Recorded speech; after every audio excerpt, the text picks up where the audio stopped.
If I could, please, would like to go ahead and the first item on our agenda is actually a public hearing that is basically open for public comment for the capital improvements element of our impact fee program. So at this time, and this shouldn't take very long, and we'll get into our normal agenda, routine agenda here, but at this time, we'll hear from anyone that has any comments regarding that amendment to the capital improvements element of Canton's comprehensive plan. This was discussed in detail in the last meeting at work session and has been available for the public inspection during that time and up till now. So if there's any comments, we will entertain them at this time. If not, we'll close the public hearing and we will move into our normal agenda. But first, if you would please stand and join me with a pledge of allegiance and remain standing for the invocation. I pledge allegiance to the flag of the United States of America and to the republic for which it stands, one nation, under God, indivisible, with liberty and justice for all. Mr. Rust. Dear Lord, please help us always see the bright side of life, ever thankful for our blessings and what we have and never envious of what others have. We pray for the less fortunate and the victims of trauma and abuse. In your name we pray. Amen. Amen. Would like to welcome our guests and visitors tonight. Especially we have Tony, who is a scout, and we welcome you. I hope you enjoy the meeting, and hopefully you'll learn something and won't be too discouraged after you see this meeting. Okay. We have other visitors here as well, and we have three proclamations that we will take care of shortly. But the first item is the introduction of the police department's new captain, and we'll ask Chief Mitchell to take care of that.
This is Officer Kyle Smith. Kyle Smith was hired back in July 1st.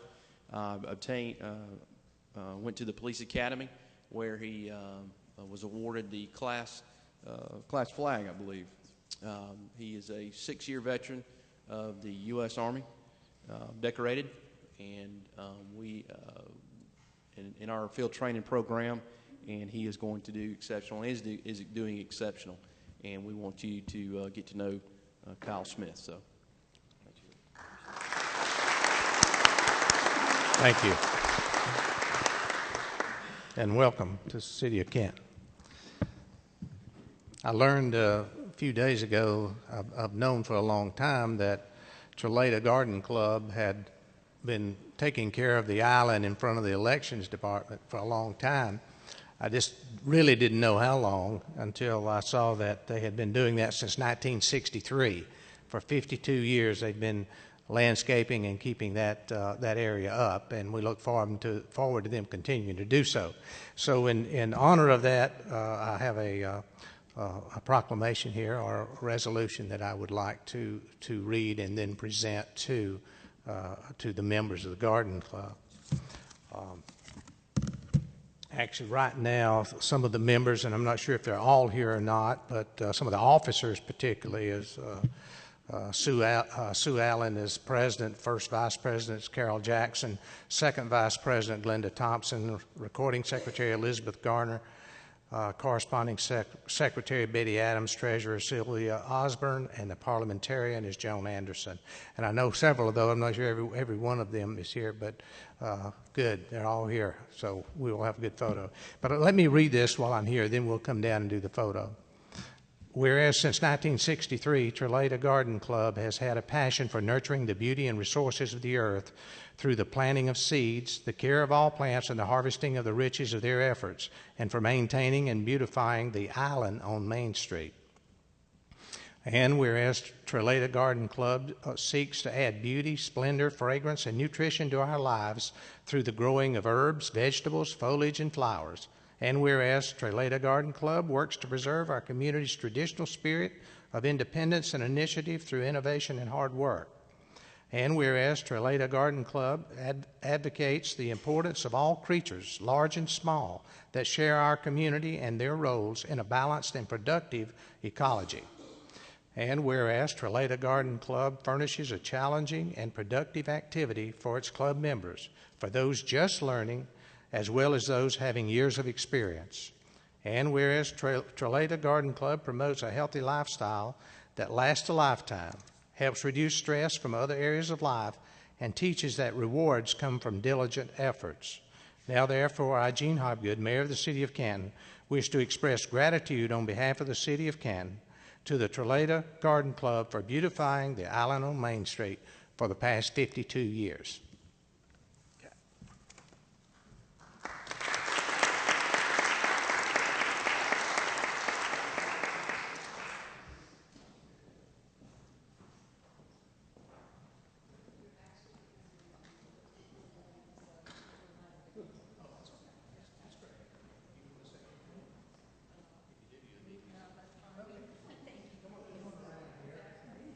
Let's make sure we get where you be on the video here.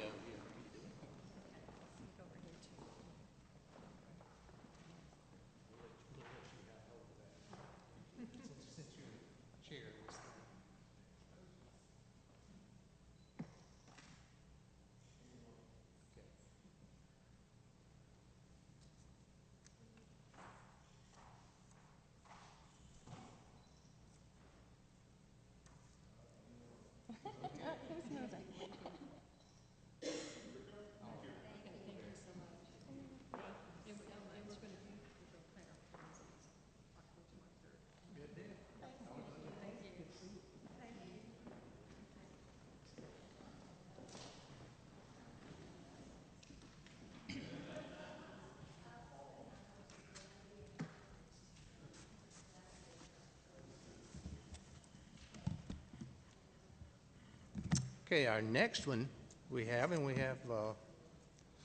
let's see, hold on a minute here.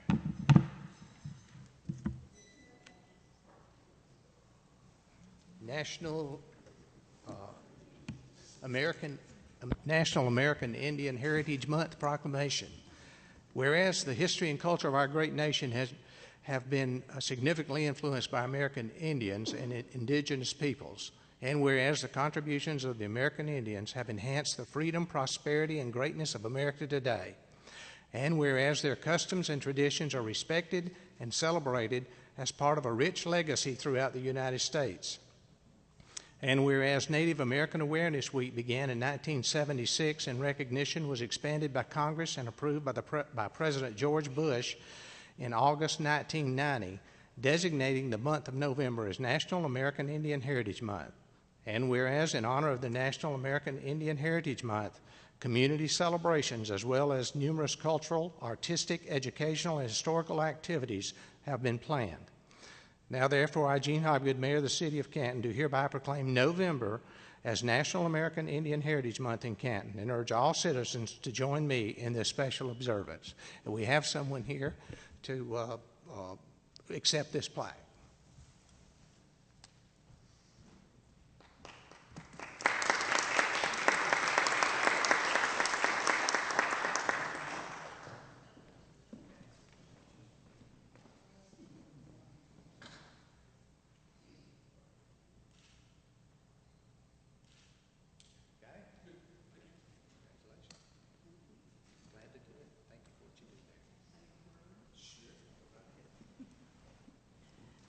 I'm not much of a public speaker, but I'm sure you're all wondering why I'm not in Indian garb. I'm not even Indian. But I'm representing the local chapter of the Daughters of the American Revolution, and we celebrate our American heritage. Therefore, we always celebrate American Indian Heritage Month. Our local chapter celebrates particularly by raising money every year to send a child to the Indian Youth of America summer camp. And the tuition for this is around $1,000 for each child to go. So any of you who need some last-minute tax deductions as we are nearing the end of the year, I can fix you up with a place to donate. So thank you very much. Thank you. And our last but not least proclamation, certainly, is the Fellowship of Christian Athletes Day. Whereas in 1954, the Fellowship of Christian Athletes has been challenging coaches and athletes on the professional, college, high school, junior high, and youth levels to use the powerful medium of athletics for Christian fellowship. And whereas FCA is the largest Christian sports organization in America and focuses on serving local communities by equipping, empowering, and encouraging people to positively impact the world through example of Christ. And whereas the four main values brought by FCA are integrity, service, teamwork, and excellence. And whereas on October 21st, 2015, parents, students, and coaches will come together on their local high school athletic fields for an event called Fields of Faith, presenting an opportunity for students to share their testimonies with one another. Fields of Faith was started in 2002 in Oklahoma and has now grown to become a nationwide FCA ministry.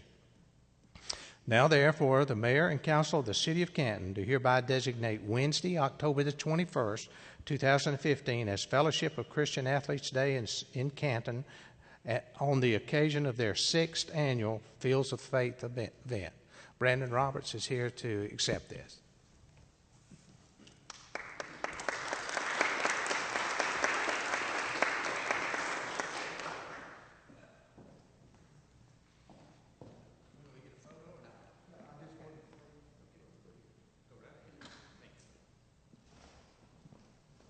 I just wanted to take an opportunity to invite all of you and all the city council members to come to Fields of Faith next Wednesday night, October 21st, starts at 7 o'clock at the football field at Cherokee High School. We'll have several guest speakers and worship and hear a lot of testimonies.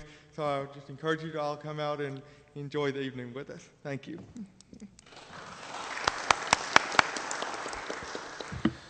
Well, I would like to recognize, of course, we have some other additional special guests, some more scouts here. Welcome to the City Council for the City of Canton. All right.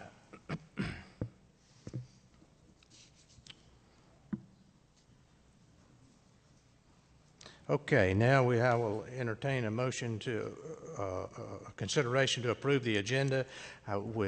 First of all, I do need to add one item, and that would be under old business, item C. It will be the Prominence Point Street discussion, and Council Member Rust will discuss that item for discussion purposes. Are there any other corrections or additions or changes to the agenda? If not, I'll entertain a motion to approve the agenda as amended. So moved. Those in favor signify by saying aye. Aye. Opposed, no. All members voting for the motion. Okay. Also in your agenda package, you have the minutes from the October 1st, 2015 council meeting. Are there any corrections or changes to be made to those? If not, I'll entertain a motion to approve. So moved. Have a motion and a second to approve. All in favor signify by saying aye. Aye. Opposed, no. All members voting for the motion.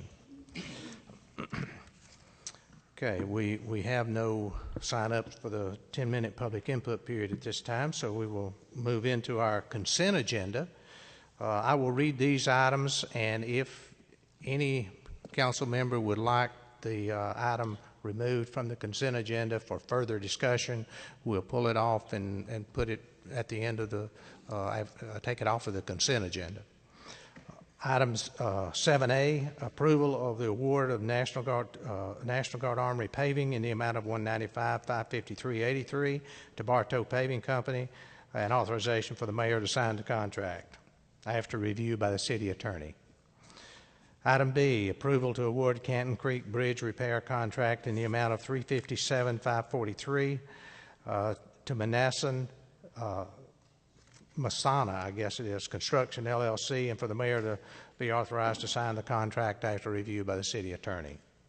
Item C, approval to award the wastewater treatment plant media replacement project in the amount of $150,218 to Tetracoat Inc., and for the mayor to sign the contract after review by the city attorney.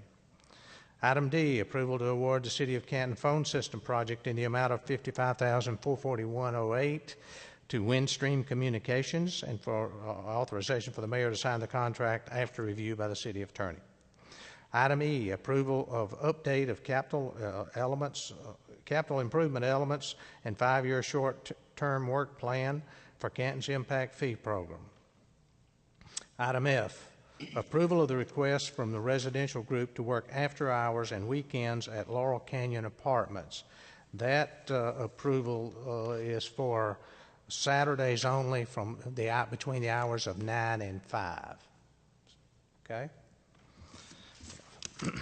And the last item is the approval to adopt the list of streets and their classification as far as whether they're private streets, publicly maintained, or public streets that haven't been accepted. That's the categories that we discussed at the last meeting. So, are there anyone want any of these removed from the consent agenda? If not, I'll entertain a motion to approve the consent agenda. Have a motion and have a second. And second. All in favor signify by saying aye. Opposed, no. All members voting for the motion.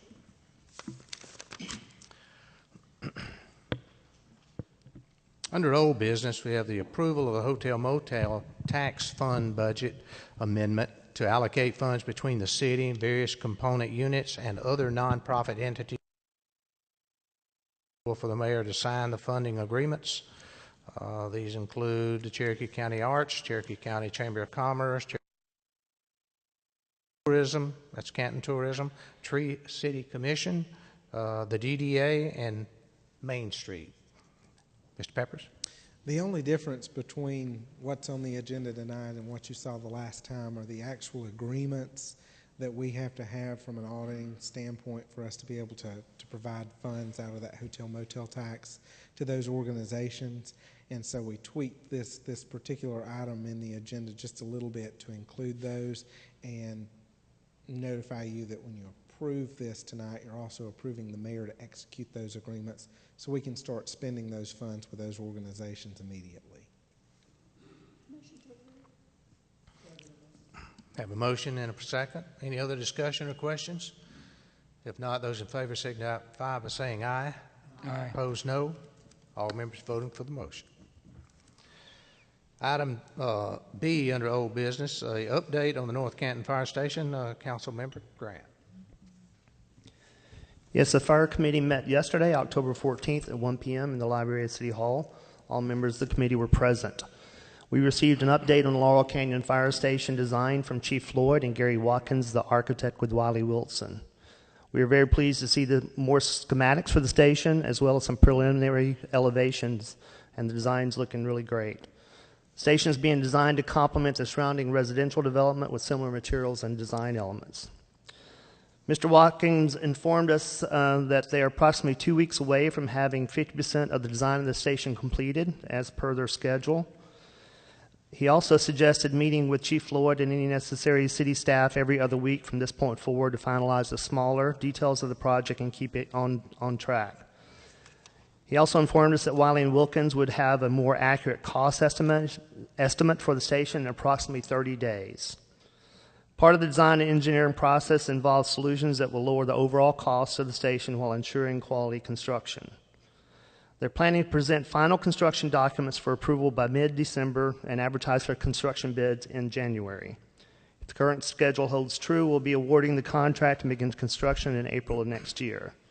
Once awarded, they're anticipating 6 months for construction of the station.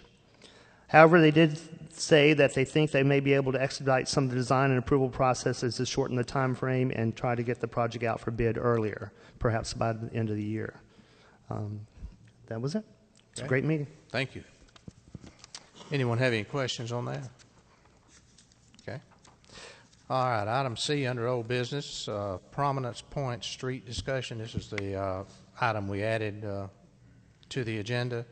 Mr. Rust? Well, I apologize. I didn't know it was going to be. I knew it should have been on the agenda, but I didn't know it was going to be on the agenda. But we met last week with, I believe your name is Roy, correct? You're the president of the HOA? Yes, sir. Charles Mayer. Charles. Well, that was close. At any rate, Charles, and your property manager, and we kind of came to some things that might work for us.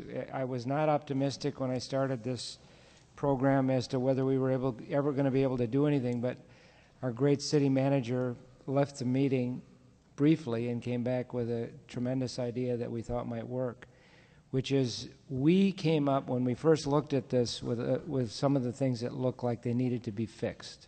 Right. You came back, your property manager says you have $50,000 to $60,000 in reserve and you're ready to fix them now. All we have to be able to do is tell you when you do that, we're going to take them at those streets to become city streets. Right. One of the ways that this might work is this, because you are without any further reserves or any way to build reserves rapidly, that we would have a period of time, perhaps as long as 10 years, where the city could create a special tax district to tax the residents to pay for unexpected repairs to the streets. And that is a great method to do this, because neither of us know what's going to happen in the future. But this gives us the freedom to do a special tax district if we have to, or to contribute at least part of that by this special tax district along with SPLOST funds. So it could be a flexible schedule, but at least it gives us the wherewithal to know that the money will be there for at least the next 10 years to do the streets should something arise. But what we're at, where we walked out of there with marching orders as a city, to come back to you and say what we originally thought was the issues are still the same issues. You agree with that? You agree to repair it, and then we move forward to the next step, which is you do the repair, then we'll come and actually we would take over the streets. I think that was our objective. And then we moved to the point where these are streets of the city of Canton. The interesting thing about your HOA, there's 288 homes, I think, that are private streets, and the other part of the HOA, which is almost 100 homes, which are public streets already. And the only kink in the road here, if I could use that term, is the fact that underneath those streets are some county water supply or sewer system, or both. And if that gets ripped up, we both have to agree that the repairs will be the responsibility, certainly of the city, but again, subject to perhaps having an assessment if we have to. Right. Assessment in the form of a special tax district if you don't have any reserves to cover it. Yes, that's what we all talked about. Yeah. So we're just waiting now for Ken Patton to come back with the list, which is refined to say these are exactly the repairs that need to be done right now, and your property manager couldn't be more eager to get that done. So she wants to do that before the window of weather closes on us. Yeah, we're kind of, I guess the weather's kind of got us as far as the repairs that we're going to do. So, as soon as we can get that, get it all finalized, then we're going to start on those. So, and we want to Right. do So that. that's kind of, I think the interesting part from my perspective when I shared this with you, I was very concerned when we started this that we were setting a precedent or a template for future requests. And the beauty of what Mr. Peppers came up with is that our ability to create a special tax district anywhere within the city, as long as certainly the people that are looking to privatize their streets will go along with that. So, and they have to understand that when we go into this, because that special tax district, as I understand it, Billy, and you can correct me if I'm wrong, we could actually segregate the private side of that HOA from the public side. So the burden might fall heaviest on the side that is private right now, and the only one we're going to really take over. The other one we already own. It's already city streets, but that's kind of where we're at. And I apologize we couldn't get that done for you tonight. It's a voting meeting, but it'll have to come. If we have to do a special called meeting to get this done for a weather issue, we'll have to do that. That's the only way we can do it. Right, and we appreciate that. We really do, and we appreciate all the work that you guys have put into it for us to accomplish this. So, you know, and it's all just it's for the homeowners in that subdivision. The background on our subdivision there is that originally started out to be a private community. Water gated as a retirement type community, and then some way the developer he went bankrupt and he couldn't proceed with the plans that had been submitted and approved and that type. So he left, and then Bowen Homes came in and started building the homes and proceeded, but they didn't change anything from what originally had been agreed to. So the subdivision was developed, and it came in 3 phases, and I think the final phase finished out in 2005. But our concern here is that the homeowners that are that have bought the property in there and is buying the properties in there really don't understand and know what they're getting, and that's private streets. Now, it's a public information, but you know the process of buying a home, and a lot of it's not understood. So what we're trying to do is alleviate that situation for the homeowners there and turn it into public streets. And it alleviates a big burden off of us, off of the association too. And you know, just to be fair with the homeowners that are in there, that's why we're asking for y'all's help on that. Well, you can thank us all. I appreciate that, but that guy right down there is the guy that came up with the creative idea that may make this happen. Yeah. He's not on the ballot, but if he was, I'd tell you to vote for him. Yeah. Thank you. Yeah. Thank you, Thanks. Billy. Thank you, Billy. Thank you. Thank you. Okay. Thanks. Okay. This is somewhat of an unusual meeting in that we have no new business tonight. So I think some of you, maybe all of you, and especially the scouts, will be grateful you don't have to stay here very long tonight. It won't be a long meeting, hopefully. City Manager's report. I have 3 items tonight. The first, as we discussed in our last meeting, if you'll recall, the council voted to declare an emergency as it related to the lift stations in the Pea Ridge area that we need to have replaced. One thing that was not mentioned in that declaration was for council to give the approval to staff to move forward with the paperwork necessary and authorize staff to execute the paperwork to go after GFA loan funds to finance that project. I believe the loan funds are 0.6% right now, up to $500,000. So it's a really good interest rate. But we need to know that the council's okay with us moving forward with that financing option on that expense.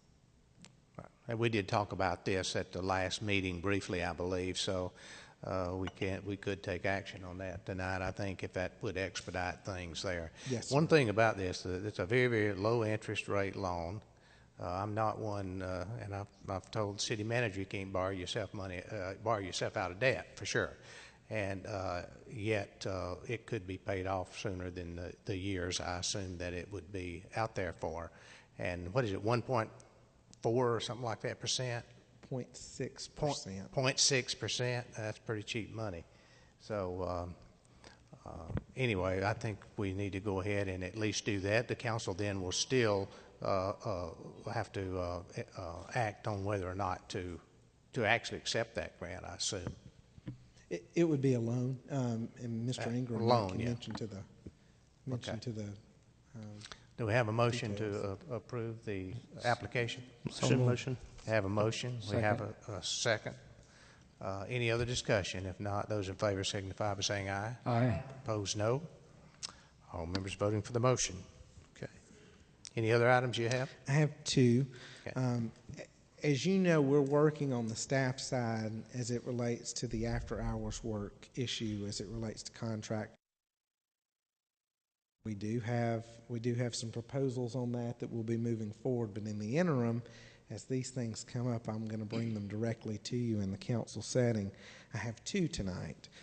One of these is related to property here on East Main Street.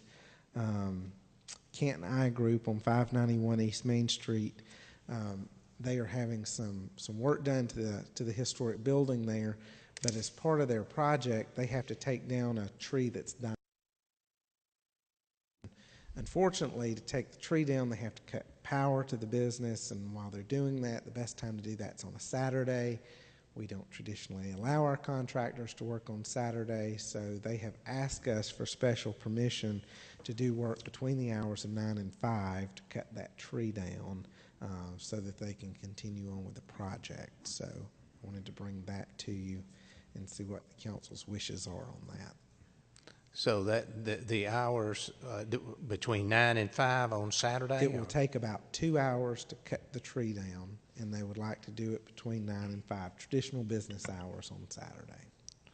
If you'll notice, we're going to set those hours this time, right? 9 to 5 should not be a problem on a Saturday, and particularly it's just one Saturday, right? Correct. Okay. Do we have a motion to approve that? So moved. Second. Have a motion, second. Those in favor signify by saying aye. Aye. Opposed, no.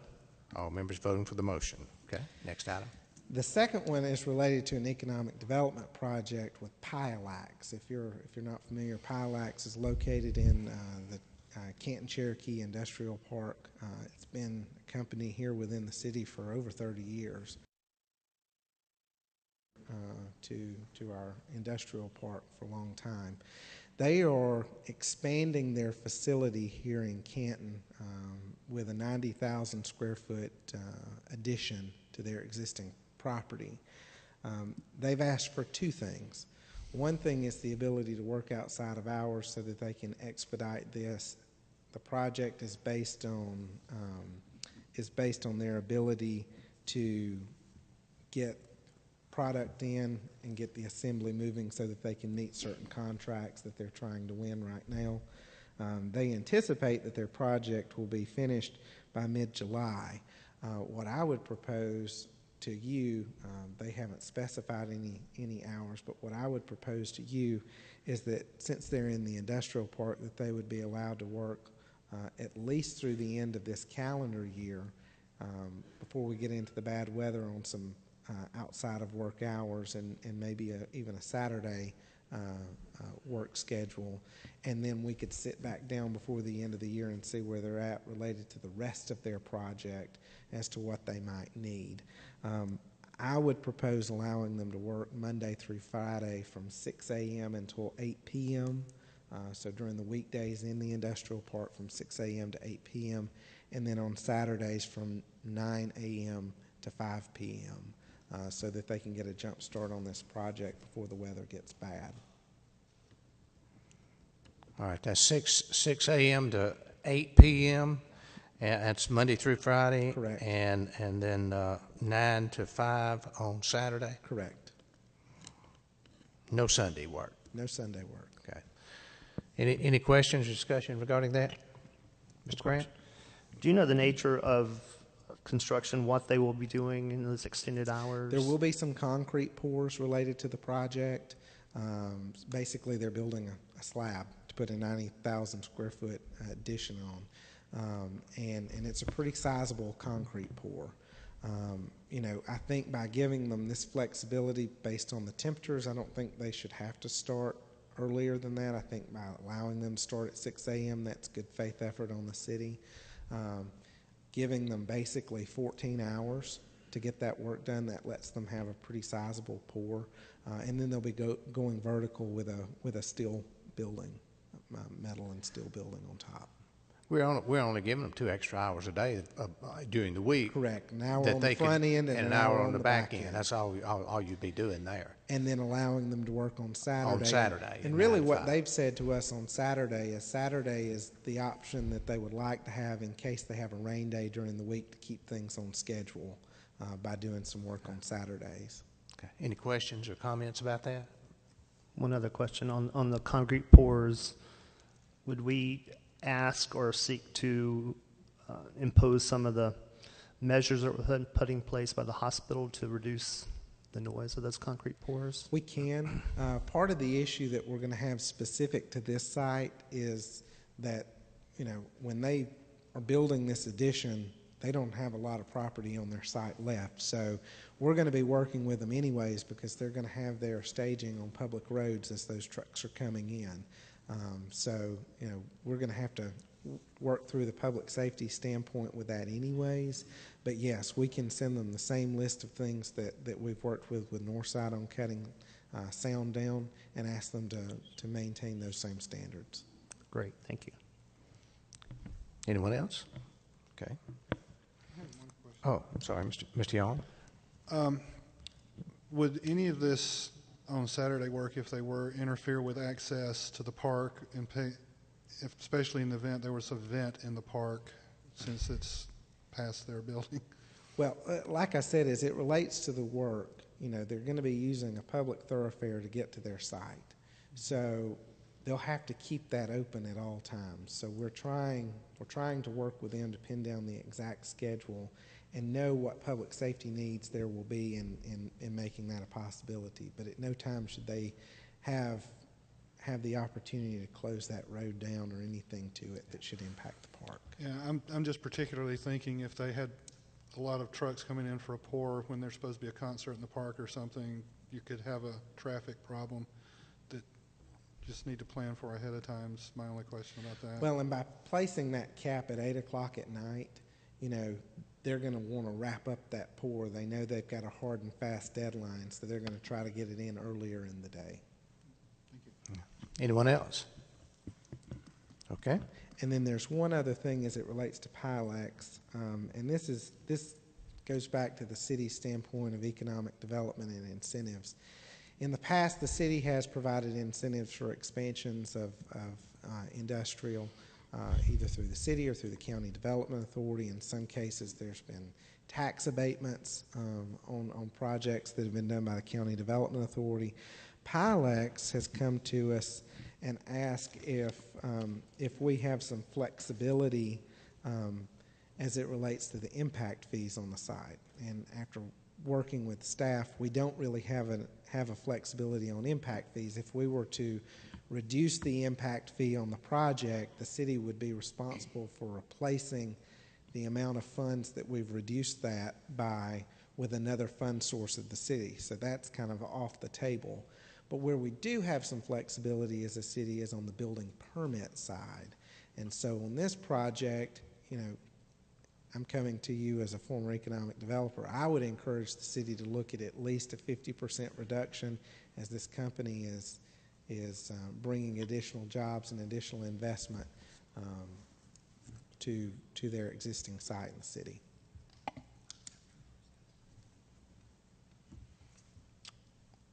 It's not something that we have to vote on tonight. We can bring it forward to you typically, but Well, I think they may need to know that. They may need to know that answer. Well, the caveat is in the past, we don't allow the construction without the payment of the permit fees and the payment of the impact fees. If council were to change their mind, of course, we could always refund a portion of the permit fees. My thought process was that they've already paid the permit fee when they received the list of impact fees. If we did a reduction, we could just credit that reduction that we towards their impact fees. We, some years ago, it hasn't been too many then, when Universal Alloy was doing a major expansion, the council did about the same thing for them. So there's no precedent. Ms. McGrew? I was curious, do you know about how many jobs they'll be adding? I was thinking it was between 30 and 40, yes, out there. Will these be new hires or people that'll be moving in from another area that already work for the company? Could be a combination. It will be new jobs to Canton. It will not be jobs that are somewhere else in the state of Georgia. When they were looking specific to this site, they have sites in other parts of, I think they've got one other site in the U.S. and a few sites in other countries, and they decided that they wanted to make the investment in Canton. And so, there'll be new jobs for us in this state. And how many jobs did you say? About It's 90? between 30 and 40. 30 and 40. Mm-hmm. Thank you. Okay. I think probably what we need to do is do you have anything else? I think we probably need to go take this as two motions if we're going to vote on this. The first one being the permission to work between the hours of 6 and 8 p.m. Monday through Friday and the hours of 9 to 5 on Saturday during their construction period, which shouldn't last more than the end of the year, I wouldn't think, would you? Well, the original paperwork said their construction could last up until July. What I would suggest is that we only approve those hours through the end of the year, and then we can reevaluate for the rest of the project. Okay. Billy, I just have one thought. After they get done with the initial construction, wouldn't most of the work of that next year be indoors? So it would be less impactful sound-wise or whatever. Correct. And that way we would at least know at that point what's left to be done that would have an impact, and we could, maybe they do have another concrete pour at that time, and maybe we're only limiting it to a specific week based on that. Right now they're trying to beat the weather. Correct. Yeah. I don't think there'll be a tremendous amount of inside work on that because it's predominantly just warehouse space with very little office space in this expansion. So most of it is actually warehouse space. Correct.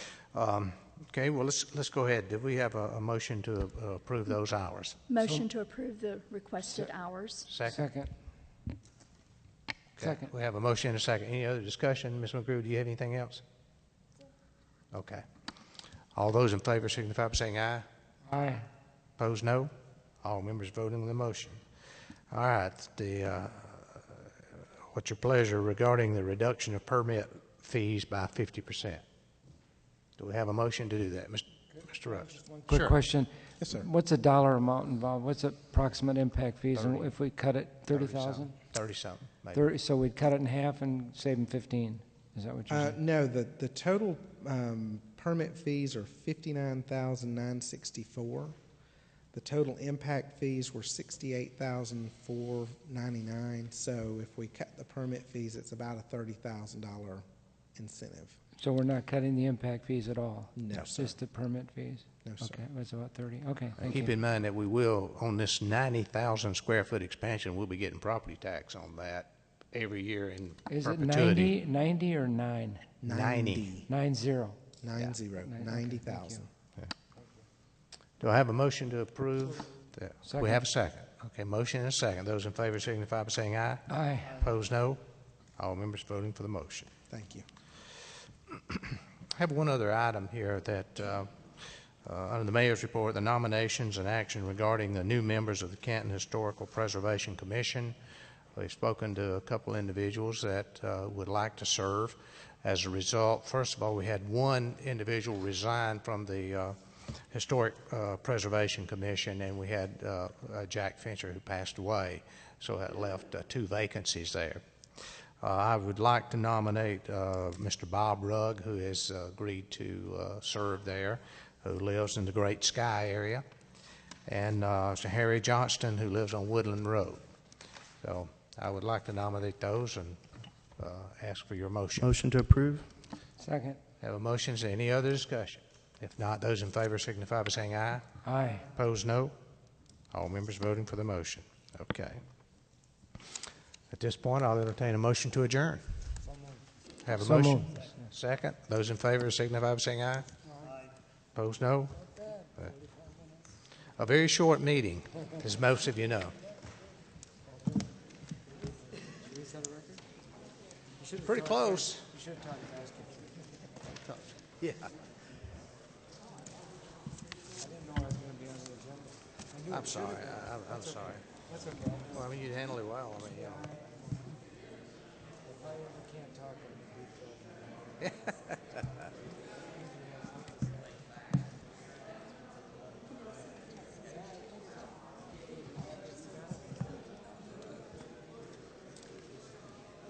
Bill Grant had one.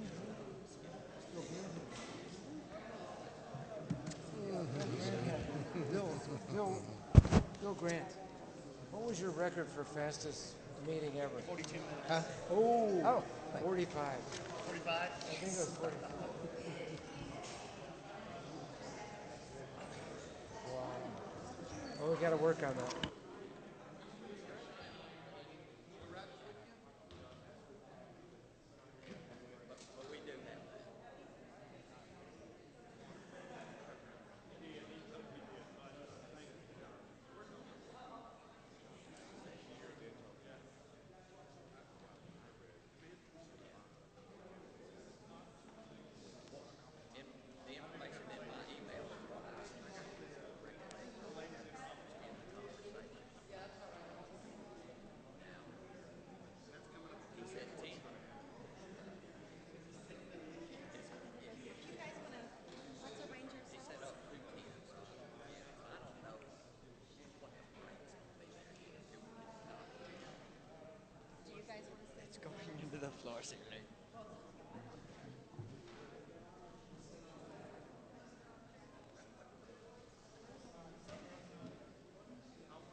You got the ones with the key, didn't you?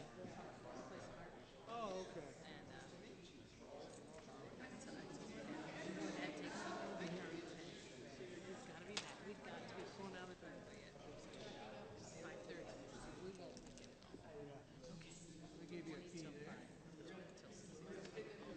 Thank you guys so much. I'm going to put it on the city's Facebook page and Instagram. Probably in the next 15 minutes.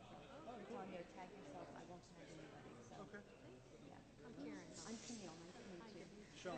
Sean, nice to meet you. Good, good. He was a very good mom, really? How old are they all? 15? Anybody else? Seventh graders to probably 10th. That's all right. That's all right. They're at that stage. Oh, good. Good for them. Awesome. Well, thanks again, guys.